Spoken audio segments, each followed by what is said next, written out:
એવું કે તમે જોઈ રહ્યા છો પરીક્ષા વગર સીધી ભરતી, ઠીક છે, પગાર છે 25,000। તો આ ભરતીની આપણે આમાં વિગતે ચર્ચા કરીશું કે કઈ ભરતી છે, ક્યાં આગળ તમને જોબ મળશે, કઈ રીતે આવશે, ઠીક છે। ડાયરેક્ટ મેરિટ બેઝ ઉપર જ છે, પરીક્ષા છે ને 25,000 સ્ટાર્ટિંગ પગાર છે, ઠીક છે। બે અલગ અલગ પોસ્ટ છે, એકમાં 25,000 છે ને એકમાં 20,000 કેવો છે, તો આપણે આમાં વિગત જોઈશું કઈ રીતે શું છે, ઠીક છે।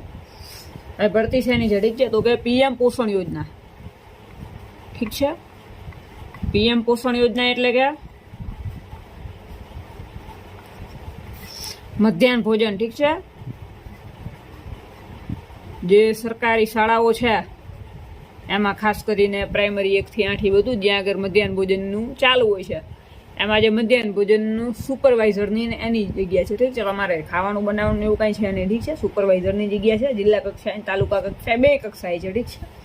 પોસ્ટનું નામ જુઓ તો MDM એટલે કે મધ્યાહન ભોજન સુપરવાઇઝર, ઠીક છે। તમારે ચેકિંગ કરવાનું છે, બધા રેકોર્ડ ને એવું રાખવાનું છે, ઠીક છે। ક્યાંય ખાવાનું બનાવવા કે એમ જવાનું નથી। તો આપણે વિગતે આમાં જોઈશું કઈ રીતે શું છે બીજું બધું। તો પહેલાં તો આપણે એક જ જિલ્લામાં ભરતી છે અને ભરતીનો જિલ્લો જોઈએ તો છે સાબરકાંઠા, ઠીક છે। આ ભરતી સાબરકાંઠા જિલ્લામાં છે અને જગ્યાઓની વાત કરીએ તો ટોટલ 8 જ જગ્યાઓ છે, ઠીક છે। એક જ જિલ્લામાં ભરતી છે એટલે 8 જગ્યાઓ છે।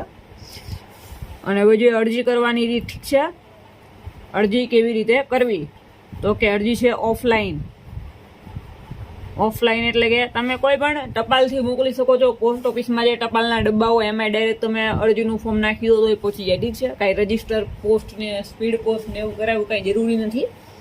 મેઇન શું છે કે અરજી માટે તમારે અરજી ફોર્મ મેળવવું પડે। અરજી ફોર્મ તમને સાબરકાંઠા જિલ્લો છે તો સાબરકાંઠા જિલ્લાનું જે આની ઓફિસ હોય, ઠીક છે, પીએમ પોષણ યોજનાની કે પછી જે કોઈ મધ્યાહન ભોજનમાં કે આમાં જતા હોય એમને તમે પૂછી શકો છો, એમની પાસેથી તમને માહિતી મળી રહેશે અને અરજી ફોર્મ પણ મળી જશે। અરજી ફોર્મ તમારે મેળવીને અરજી ફોર્મ ભરવાનું છે અને એની સાથે તમારા યોગ્ય બધા લાયકાતના ડોક્યુમેન્ટ, એમાં શું બધી માર્કશીટો હોય, સર્ટિફિકેટ હોય તમારા, ઠીક છે, એ બધું જોડીને મોકલવાનું રહેશે।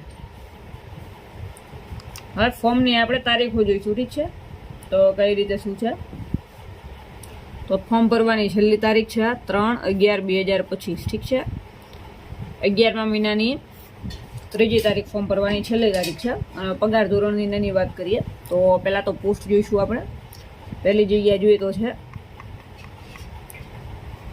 જિલ્લા પ્રોજેક્ટ કોઓર્ડિનેટર, ઠીક છે। જિલ્લા પ્રોજેક્ટ કોઓર્ડિનેટર એટલે કે જિલ્લા કક્ષાએ ભરતી છે। આમાં સેલેરી જુઓ તો 18,000 છે ટોટલ। અને જગ્યા જુઓ તો જગ્યા 1 છે, ઠીક છે। 1 આપણે ગુજરાતીમાં લીધું છે, આ ઇંગ્લિશમાં, ઠીક છે। 1 જગ્યા છે આની અંદર। બીજી પોસ્ટની આપણે વાત કરીએ તો બીજી શું પોસ્ટ છે, તો બીજી જે આપણે કીધી ને MDM સુપરવાઇઝર, આ તાલુકા કક્ષાએ છે અને આમાં ટોટલ જગ્યાઓ જુઓ તો 7 જગ્યા છે, ઠીક છે। સેલેરી 25,000 મળવાની છે આની અંદર અને ટોટલ 7 જગ્યાઓ છે આની અંદર। અને ભરતીનું આપણે જે જોયું હોય કે ઓફલાઈન જ છે, તમારે ખાલી અરજી ફોર્મ ભરવાનું, એની સાથે જે ડોક્યુમેન્ટ માંગેલા ફોર્મમાં લખેલા જોઈએ જોડીને તમારે પોસ્ટ કરી દેવાના છે, ઠીક છે। પછી ડાયરેક્ટ મેરિટ બનશે અને તમને જાણ કરવામાં આવશે, ઠીક છે, કચેરી દ્વારા।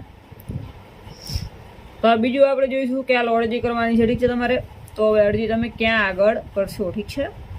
બીજું કે આમાં જે ડોક્યુમેન્ટ જોડો એ સ્વપ્રમાણિત હોવા જોઈએ, એટલે કે બધા ડોક્યુમેન્ટ ઉપર તમારે પોતાની સહી કરીને મોકલવાના છે, ઠીક છે। અને બીજું કે આ બધા તમારા ડોક્યુમેન્ટ ચેક થઈ જાય એટલે જો તમને સિલેક્ટ કરવામાં આવશે તો પછી તમને ઈમેલ કરવામાં આવશે કે પછી ફોન આવશે, ઠીક છે। આપણે નોટિફિકેશનમાં ઈમેલનું કર્યું છે કે ઈમેલથી તમને જાણ કરવામાં આવશે, બાકી ફોન પણ આવી શકે છે।